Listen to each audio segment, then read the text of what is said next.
The moment I saw him, I felt something, an odd familiarity that I couldn't quite place.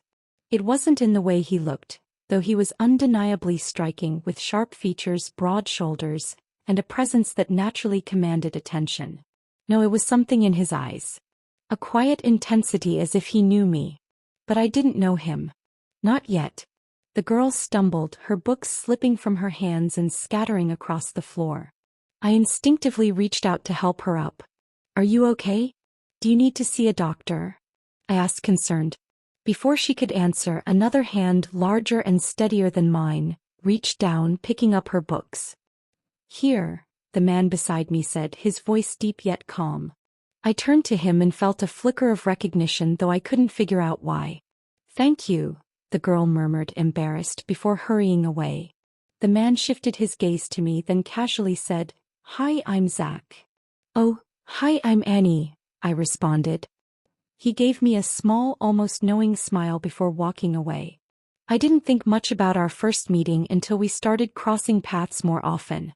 We ended up in the same MBA strategy class, and though Zach never spoke much, when he did, his words carried weight. He was sharp, composed, always a step ahead in discussions. One evening, after a long group project, we found ourselves walking back to the dorms together. "You don't talk much in class, but you always have the right answer," I teased. He smirked, shoving his hands in his pockets. "And you talk too much but still get the right answer." I laughed. That sounded dangerously close to an insult. "It's not," he said, his tone lighter than usual. "It's just, you haven't changed." His words made me pause. Had we met before? I frowned. "Changed? What do you mean?" Zach hesitated, then shrugged. "Maybe in another life." I chuckled at his cryptic response, but deep inside, a strange warmth spread through me. Zach was quiet, but his actions spoke volumes. Every morning without fail he would show up with an extra cup of coffee. At first I thought it was a coincidence. "Wait, is this for me?" I asked one day, surprised. Zach handed it to me without looking up from his phone. "You like caramel macchiatos, right?" I blinked. "How did you know?" He finally looked at me, his lips tilting into a smirk. "You order it every time." My heart did a small, unexpected flip. One evening after class it started pouring. I hadn't brought an umbrella and was about to make a run for it when a jacket landed on my shoulders. I turned to see Zach standing beside me, holding his umbrella over both of us. "You'll get sick," he said simply. I stared at him. "But what about you?" He just chuckled. "I don't mind." I hugged the jacket tighter, my heart warming even as the cold rain poured around us. During finals I stayed up all night cramming in the library. Zach found me asleep, my head resting on my notes.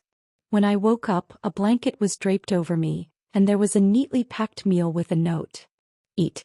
Don't collapse on me." I bit my lip, feeling something flutter in my chest. Zach never said much, but he always showed how much he cared. One night, after another long study session, Zach and I ended up walking by the lake near campus. The air was crisp, the stars reflected on the water. "I feel like I've known you forever," I admitted, staring at the rippling surface. Zach was quiet for a moment. "Maybe because you have." I turned to him, confused. "What do you mean?" He exhaled, running a hand through his hair. "I was looking for you for years, Annie." My breath caught. "Looking for me?" Zach's gaze softened, his usual guarded expression fading. "We went to the same high school. You saved me once." A memory flashed, cold night air, a fight, a police siren that never existed. Junior year of high school, I was walking home late from my test prep class when I saw it. A group of boys surrounding someone, fists flying, curses filling the air. My heart pounded as I recognized the lone figure in the middle. Zach. Same grade as me, but we never really talked. He was always cold, always alone. My friend Emma once sighed, "It's such a waste. He's ridiculously good-looking and built, but I heard he's doing part-time at some underground fighting club." Now watching him fight, I could tell he was skilled. But 1 against a dozen? Even someone like him wouldn't last long. Then came the moment that made my decision for me. One of the guys wound up for a brutal punch. Zach was already hurt, his stance shaky.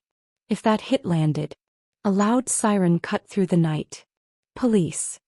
I screamed, hoping my voice carried enough authority. Panic spread through the group. Without hesitation, they scattered like rats. Of course, there was no police. Just me holding my phone, playing a siren sound at full volume. When I turned back, Zach was already picking up his backpack. His lip was bleeding, a bruise forming on his cheekbone. I rushed over. "Are you okay? You should see a doctor." He stopped and turned to face me, his dark eyes unreadable. He was taller, so he looked down at me, expression cold. "That's enough," he said, voice low but sharp. "Why pretend you care? Nobody does." Then just like that he walked away. I didn't see him much after that. Senior year was a blur of college applications and exams. There were rumors, though, whispers about how he was an illegitimate son, a bastard of some powerful businessman. But I had my own path to walk, and whatever Zach's life was like, it wasn't part of mine. Years passed. I went to a good college, worked hard, built my career. And now I had made it into a top MBA school. I gasped. "You were that Zach?" He was different. Dressed in an expensive suit, exuding confidence and power. The cold, distant high schooler was now a man who commanded attention. And he was looking straight at me. His lips curved slightly. "I always remembered you. But when I heard you got into a top college, I felt like I wasn't enough for you. Zach." I whispered, my chest tightening. "But now," he said, stepping closer, "I'm here. And I won't let you slip away again." I looked into his eyes, the warmth, the devotion, the love that had always been there. And in that moment I knew fate had brought us back together for a reason. This time I wouldn't let go.